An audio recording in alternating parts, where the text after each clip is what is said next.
The American middle class is shrinking, and I just wanted to address this because this is true. This is happening, and wealth inequality is just getting worse. So there are clear reasons for this, and I want to walk you through them.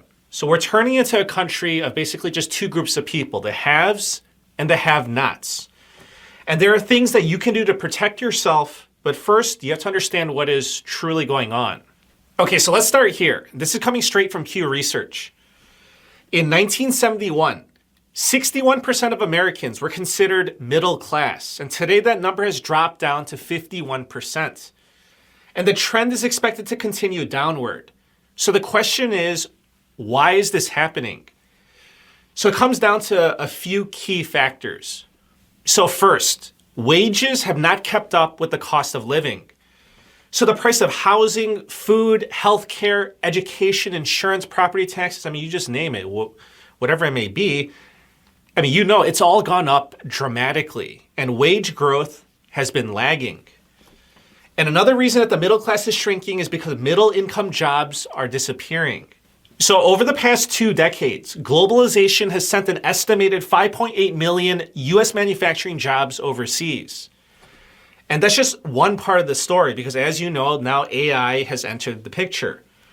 So AI is now threatening white-collar jobs the same way that globalization disrupted the manufacturing sector. And another reason why the middle class is shrinking is because of inflation. So I'll tell you this, in a perfect world, if the government prints money, then that newly created money would be distributed evenly across the entire economy. Like everybody would get their fair share. But we don't live in a perfect world. In reality, the elite class, the politicians and the donors, they receive the bulk of the newly created money first. And another thing that you have to keep in mind is that an inflationary environment actually favors the wealthy. So when inflation rises, the cost of everything goes up. Groceries, gas, housing, it all becomes much more expensive.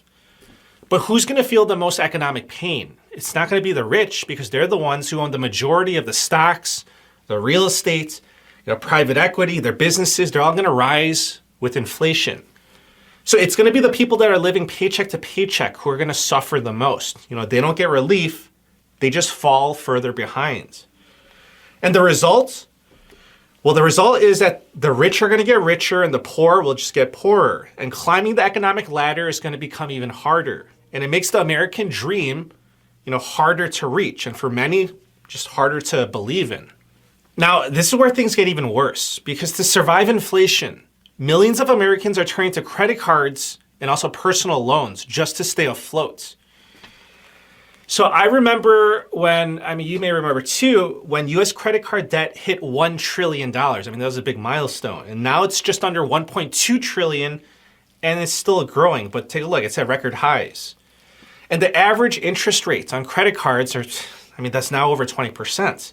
And people aren't just falling behind. They're digging themselves deeper and deeper into a hole with high interest rate debt that most people are not going to be able to afford to pay back. They're using this debt to cover the gap that inflation created.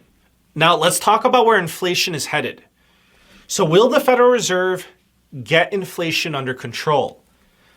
In my opinion, and this is just my opinion, you can let me know your opinion in the comments down below. I believe that we've already passed the point of no return. I think that inflation will reaccelerate. Okay, so listen, the US government is over $37 trillion in debts. And how are they going to deal with that? Well, it's just my opinion that they're going to do more of the same. They're going to do more borrowing and more money printing. So I want to show you this. So here's the M2 money supply. So more money is being pumped into the system, and it's near record highs. So if you're wondering, why isn't the stock market crashing? Why is Bitcoin just continuously just going up, skyrocketing to new highs? Why is gold going up to new highs? It's simply because they're printing more money. Look at the M2 money supply. And if you take a look at the trend, at least to me, it's clear in what direction we're headed. So that's why I believe that inflation isn't going to go away. I don't think that they're going to have it under control, and that the wealth gap is going to continue to get wider along with it. And if you want to take a look at the Federal Reserve's balance sheets, so I want to show you what happens, and then I'll show you what's likely to happen next. Okay, so this spike up here, that was during the Great Financial Crisis, so the GFC. The Federal Reserve, they stepped in, they bought up the toxic assets, and they held them on their books to stop the financial system from basically collapsing. It was either that or just let there be a catastrophe. Okay, then it happened again. During the pandemic, the Federal Reserve, they had to step in once more to prevent a complete economic and financial meltdown. Now, I just want to tell you that the next crisis that could send the Federal Reserve's balance sheet off the charts, like literally, at least from this point of view, is expected to be a sovereign credit crisis. So in plain terms, we're talking about treasury bonds or US government debts becoming the next toxic assets. And when that happens, the Federal Reserve is expected to step in as the buyer of last resort, because the alternative is letting the entire system collapse. Okay, so if the Federal Reserve expands their balance sheets by, let's just say, another $7 trillion, that would be massively inflationary. Okay, so why am I saying $7 trillion? Because if you look at the pattern, the Federal Reserve's balance sheet has roughly doubled after each major crisis. So just take a look. So that's what it takes to keep the system from falling apart. And if history repeats, we're going to get more of the same. Financial asset inflation and cost of living inflation. So listen, during the last rounds of money printing and inflation, the rich got richer. They became more powerful. And after the next crisis, it's going to be the same thing. The solution's going to be the same. Print more money, inflate again, and once again, it's going to be the elite class that comes out ahead. And it's just rinse and repeat. So right now, the top 0.1% of households in the US control 13.8% of all the wealth in the country. So that is up from 8.5% in 1990. So the trend is clear. The middle class keeps shrinking, and we're heading towards a country, again, with just two groups of people, the haves and the have-nots. And if this continues, we're going to see more division, more frustration, and more instability. Okay, now, I just want you to think about this logically. How should you position yourself in this type of environment?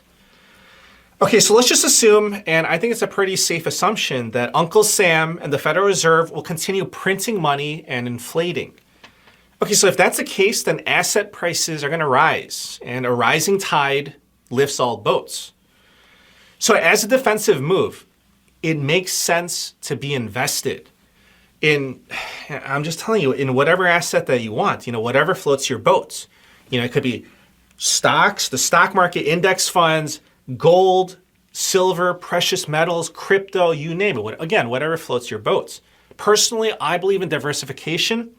So I spread, my investments across a variety of things. Okay, but that's why I'm not sitting on the sidelines holding a big pile of cash. Yes, I do have some cash for liquidity purposes. That is important. But if we get a dip, I'm putting my money to work because I don't want to lose out to inflation. Okay, now, if I had to make a prediction, this is what I see coming, and I don't think that this is too wild of a prediction. I see another economic crisis followed up by just more government bailouts. Where's that money going to come from? They don't have the money, so they're going to print the money. And with that's going to come more inflation, and with that's going to come more wealth inequality. So that's why I'm taking these steps to protect myself right now by getting myself invested. Okay, so I just want to end by saying this. Today's video, it was just so important for me to present to you because, so many people, they don't understand how damaging inflation is from a country's perspective to the people, because what it does is it creates more wealth inequality. It makes the rich richer and the poor poorer. And the gap is just widening. All the stats show that. Anyways, that is your update for today. Please subscribe. I'll keep you updated on this whole situation. Thank you for the support, and I wish you a very nice day. Take care.